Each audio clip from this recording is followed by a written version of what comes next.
Hello everyone. तो आज मैं एक न्यू एनिमे सीरीज को एक्सप्लेन करने वाली हूँ जिसका नाम है the legendary monster empire. Episode 1 की शुरुआत में हमें जंगल का सीन दिखाया जाता है जहाँ हम एक बच्चे को देखते हैं जो किसी से बचकर भाग रहा होता है। तभी हम देखते हैं कुछ लोग उस बच्चे का पीछा कर रहे होते हैं और उसे पकड़ने की कोशिश कर रहे होते हैं। तभी वो बच्चा एक पेड़ के पीछे जाकर छुप जाता है, पर वो आदमी उसे ढूंढ लेते हैं और उसे मारते हैं, जिससे वो बच्चा पेड़ से जाकर टकराकर गिर जाता है। तो वो आदमी उससे बोलते हैं, भागो बच्चे भागो, अब क्यों नहीं भाग रहे हो। और ये बोल करके वो आदमी अपना तलवार निकाल कर उस बच्चे पर अटैक कर देता है, पर वो बच्चा उसके अटैक से बच जाता है। तो वो आदमी फिर से उस बच्चे पर अटैक कर देता है, जिससे वो बच्चा नीचे गिर जाता है। तो एक आदमी बोलता है, इसकी जान मत लेना ब्रदर। तो एक आदमी पूछता है, आखिर ये बच्चा है किसका। तो उसी में से एक आदमी उसे बताता है, इस बच्चे ने अपने बॉडी के अंदर Azure dragon, white tiger, vermilion bird and black turtle को जगह दी है। यहाँ तक कि मेरे लेवल का इंसान भी ये नहीं कर सकता।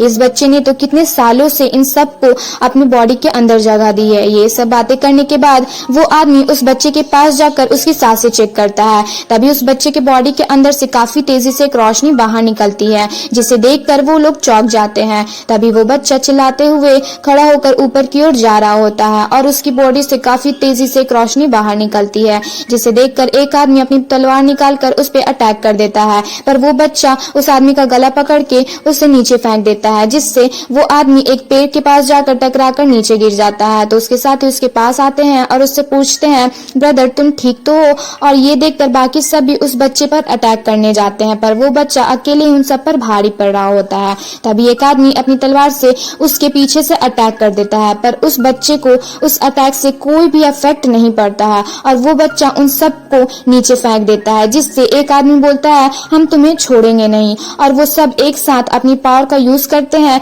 जिससे काफी तेजी से एक रोशनी बाहर निकलती है और उस रोशनी से एक बड़ा सा शैडो बनता है और उस बच्चे पर अटैक कर देता है। और वो बच्चा उस अटैक को रोकने की काफी कोशिश करता है, पर रोक नहीं पाता है और जाकर एक पेड़ से टकराकर नीचे गिर जाता है। पर वो बच्चा खड़ा होकर काफी जोर से चिल्लाता है, जिससे उसके अंदर से काफी तेजी से एक रोशनी बाहर निकलती है। तभी हम देखते हैं उसकी आवाज से जंगल के सारे जानवर काफी तेजी से दौड़ते हुए उनकी तरफ आने लगते हैं, जिसे देखकर वो बच्चा अपनी पावर का यूज करके वहां से गायब हो जाता है और वो सारे आदमी भी अपनी पावर का यूज करके वहां से गायब हो जाते हैं। फिर नेक्स्ट सीन में हमें माउंटेन का सीन दिखाया जाता है, जहां पर हम एक आदमी को देखते हैं जो लकड़ियां काट कर लेकर जा रहा होता है। तभी उसे एक बच्चा बेहोश पड़ा दिखाई देता है, जिसे देखकर वो आदमी उस बच्चे के पास जाता है और बोलता है, ये बच्चा यहाँ क्या कर रहा है। तभी वो आदमी उस बच्चे के गले में एक लॉकेट देखता है और बोलता है, पुअर सोल, और उसे उठाकर अपने साथ लेकर वहां से चला जाता है। नेक्स्ट सीन में हमें एक रिवर का सीन दिखाया जाता है, जहां पर हम उसी बच्चे को देखते हैं जो काफी बड़ा हो गया होता है और पानी की बाल्टियां लेकर भरकर जा रहा होता है। फिर नेक्स्ट सीन में हमें एक रेसिडेंस का सीन दिखाया जाता है, जहां पर हम काफी सारे स्टूडेंट्स को देखते हैं जो मार्शल आर्ट्स की प्रैक्टिस कर रहे होते हैं। और उसी रेसिडेंस में हम उस बच्चे को देखते हैं जो पानी की बाल्टियां भरकर लेकर जा रहा होता है, जहां पर कुछ लड़के खड़े होते हैं और उसे बोलते हैं, लिंग फैंग यही है ना। और यहाँ पर हमें इस लड़के का नाम पता चलता है, लिंग फैंग। और वो लड़के बोलते हैं, यही लिंग फैंग है ना, एक अनाथ बच्चा जो ओल्ड लिंग को माउंटेन पर मिला था। ओल्ड लिंग के जाने के बाद इसे विलेज का में लेबर का काम करना होता है और अपना घर चलाना होता है। और वो लड़के लिंग फैंग का काफी ज्यादा मजाक भी उड़ा रहे होते हैं, पर लिंग फैंग उनकी बातों को इग्नोर करते हुए पानी की बाल्टियां लेकर जा रहा होता है। तभी वो लड़के लिंग फैंग के पीछे से पत्थर फेंक कर उसे मारते हैं। तो लिंग फैंग बोलता है, तुम्हारी इतनी हिम्मत। तो वो लड़के बोलते हैं, क्यों टफ होने की एक्टिंग कर रहे हो। तभी उनके पीछे से एक लड़का उन्हें आवाज देते हुए बोलता है, वहीं रुक जाओ। तो वो लड़के बोलते हैं, लू शाओ यू। उसे देखकर लिंग फैंग पानी की बाल्टियां नीचे रख देता है।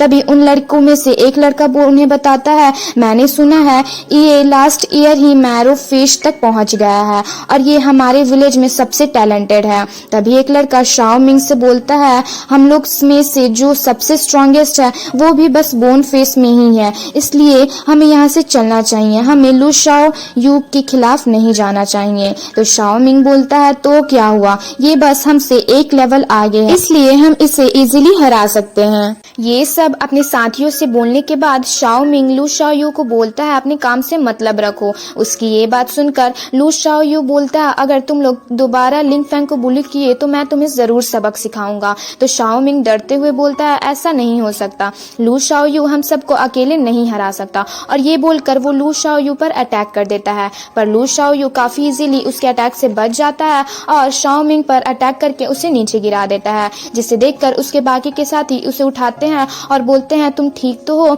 तो शाओ मिंग बोलता है चलो यहाँ से, और वो लोग वहाँ से चले जाते हैं। तो लू शाओयू दौड़ते हुए लिंग फैंग के पास जाता है और उससे पूछता है तुम ठीक तो हो, लाओ मैं हेल्प करता हूँ इसे ले जाने में। तो लिंग फैंग बोलता है मैं ठीक हूँ। तो लू शाओयू बोलता है चलो अच्छी बात है, तुम कभी भी मुझसे हेल्प मांग सकते हो और डरना मत। और ये बोलकर वो पानी की बाल्टियां उठाने की कोशिश करता है और बोलता है ये काफी हैवी है, और बाल्टियां उठाकर जाते हुए सोचने लगता है रिवर विलेज से 1 किलोमीटर दूर है और ये रोज 10 पानी की बाल्टियां कैरी करता है, पर बाल्टियां काफी ज्यादा हैवी है, एक एडल्ट भी इसे हैंडल नहीं कर सकता, ये इसे कैसे लेकर आता है। और ये सब सोचते हुए वो उसके साथ जाने लगता है। नेक्स्ट सीन में हम शाओ मिंग और उसके दोस्तों को देखते हैं। तो शाओ मिंग बोलता है लू शाओयू हमेशा ही लिंग फैंग पर नजर रखता है। तो उसका एक फ्रेंड बोलता है क्या हम शाओ ये से बोले हमारे साथ मिलकर लू शाओयू को सबक सिखाए। तो शाओ मिंग गुस्से से बोलता है नहीं, क्या तुम्हें नहीं पता वो एल्डर्स फेवरेट स्टूडेंट है, मेरा भाई अभी चीफ फैंग टाउन में है, वो मेरे लिए मैरो पिल्स लाने गया है, एक बार मैं मैरो फेस तक पहुंच जाऊं उसके बाद मैं उसे बताऊंगा बॉस कौन है। फिर नेक्स्ट सीन में हम लिंग फैंग और लू शाओयू को देखते हैं, जहां पर लिंग फैंग वाटर टैंक भर रहा होता है और बोलता है फाइनली वाटर टैंक फुल हो गया। तो लू शाओयू उसका हाथ पकड़कर बोलता है चलो हम कंटिन्यू करते हैं। तो लिंग फैंग बोलता है हमें वो नहीं करना चाहिए। तो लू शाओयू बोलता है टेंशन मत लो, हम जरूर इस बार वो कर लेंगे। और लू शाओयू लिंग फैंग का हाथ पकड़कर दौड़ते हुए एक घर में ले जाता है और वहां पर लिंग फैंग को बेड पर बैठने के लिए बोलता है। तो लिंग फैंग बोलता है शाओयू अगर किसी ने देख लिया तो लू शाओयू बोलता है कोई नहीं देखेगा और लिंग फैंग को बेड पर बैठा देता है। और यहाँ पर यह एपिसोड एंड हो जाता है। आई होप आपको ये एक्सप्लेनेशन वीडियो पसंद आई। अगर आपको ये एक्सप्लेनेशन वीडियो पसंद आई हो तो वीडियो को लाइक कर दें, और अगर आप इस चैनल पर नए हैं तो चैनल को सब्सक्राइब करना ना भूलें, और कमेंट करके हमें जरूर बताएं कि आपको ये वीडियो कैसी लगी। Thank you so much for watching. मिलते हैं जल्दी ही नेक्स्ट वीडियो में।